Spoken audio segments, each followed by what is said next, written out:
السلام عليكم. هنعمل مع بعض بقى احلى واطعم صينيه من صواني العيد. صينيه الدلع والمزاج كله.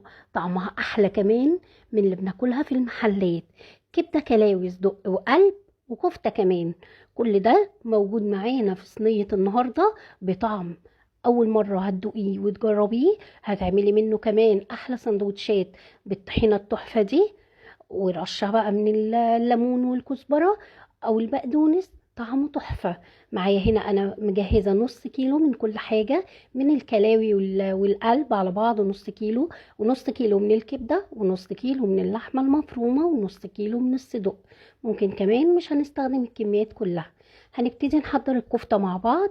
معايا نص كيلو من اللحمه المفرومه، عليه بصلتين، قرن فلفل اخضر وبقدونس ومصفيهم من الميه بتاعتهم، معلقه كبيره من بهارات الكفته، حطيت معلقه صغيره من الفلفل الاسود والثوم البودره والبيكنج باودر، رشه كده من الجنزبيل وجوز الطيب والحبهان المطحون، وقلبتهم كويس. وبعدين حطيت معلقه كبيره من البقسماط المطحون ومعلقه كبيره من السمنه البلدي. عجنت الكفتة كويس جدا، ودي اهم حاجة معايا في الكفتة، انك لازم تعجنيها سواء بايدك او في الكبة لحد ما تطلع خيوط كده او انسجة في ايدك. جبت مية البصل، ضفت لها حبة من الزيت ورشة كده من البابريكا المدخنة، وهبتدي اكور الكفتة كور صغيرة زي ما انت شايفة. ببل ايدي كده في خليط مية البصل بالزيت والبابريكا، واكور الكفتة بتاعتي كور صغيرة زي ما انت شايفة. الكفتة دي بتبقى طعمة جدا في كل حاجة. اعملي منها كفتة مشوية، اعملي منها بقى صلصة داود باشا، اشويها على الجريل، سندوتشات بتبقى تحفة.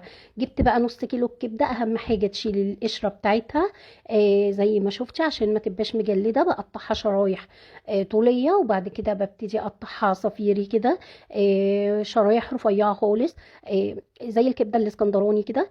وبس كده قطعتها كلها نفس التقطيعة ونفس السمك. جيت بقى للكبد والقلوب. معايا القلب برضو هقطعه بقى تقطيع يمكن كمان اصغر وارق من الكبده عشان يستوي معايا ويبقى كله سوا واحد. بصي مقطعه صغير ورفيع. هقطع الكبد والقلوب والكلاوي نفس التقطيعه. معايا الكلاوي اهي نفس الكلام، قطعتها خفيف. معايا كمان قطعه كده من الليه وقطعه من بيت الكلاوي، لو ما عندكيش ليه بتبقى حلوه برضو. قطعتهم صغير جدا. الليه بقى بتنقل الصينيه دي في حته تانية خالص، تخلي طعمها حلو جدا. كل حاجه كده جاهزه معايا، ومعايا الكفته.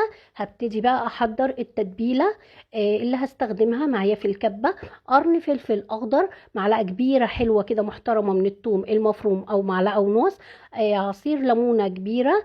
البهارات اللي معايا معلقه صغيره من الملح والسبع بهارات، نص معلقه صغيره من الكمون والكزبره والشطه، فلفل اسود، ومعلقه كبيره من الخل. وبس كده ضربتهم بقى في الكبه. وتعالي نجيب صينيه على النار واسعه كبيره، سخنتها كويس جدا، نزلت بحبه من الزيت ونزلي بالليه لحد ما تسيح وتنزل الريحه الحلوه بتاعتها.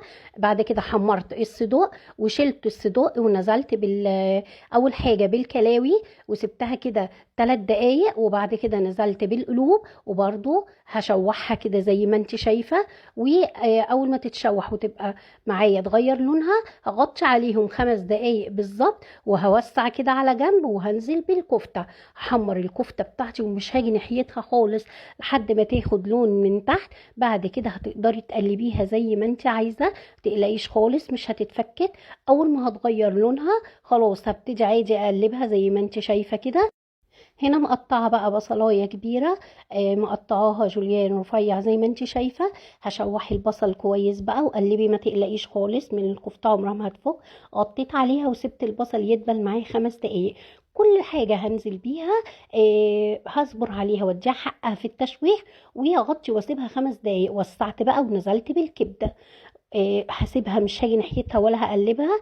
حطيت معلقه كبيره كده من التتبيله اللي احنا عملناها اللي هي تتبيله الثوم، وقلبت وشوحت الكبده كويس جدا وغطيتها 5 دقايق. بعد كده نزلت بالصدوق اللي كنت شلته في الاول، وابتديت قطعته بالمقص زي ما انت شايفه. قطعي على 2 على 3 الحجم اللي انت عايزاه. بعد كده ضفت الفلفل الالوان وشوحت كله كويس. هضيف بقى في الاخر خالص باقي التتبيله، بس سبت معلقه صغيره هقول لك ليه سايباها في الكبه، ومعلقه كده من هريسه الشطه. الريحه بقى في الاخر، معلقه التتبيله اللي في الاخر دي مع معلقه هريسه الشطه هتقلب لك الدنيا حرفيا. غطيت عليها وسبتها 5 دقايق تكمل سوا على ما اعمل احلى طحينه معايا.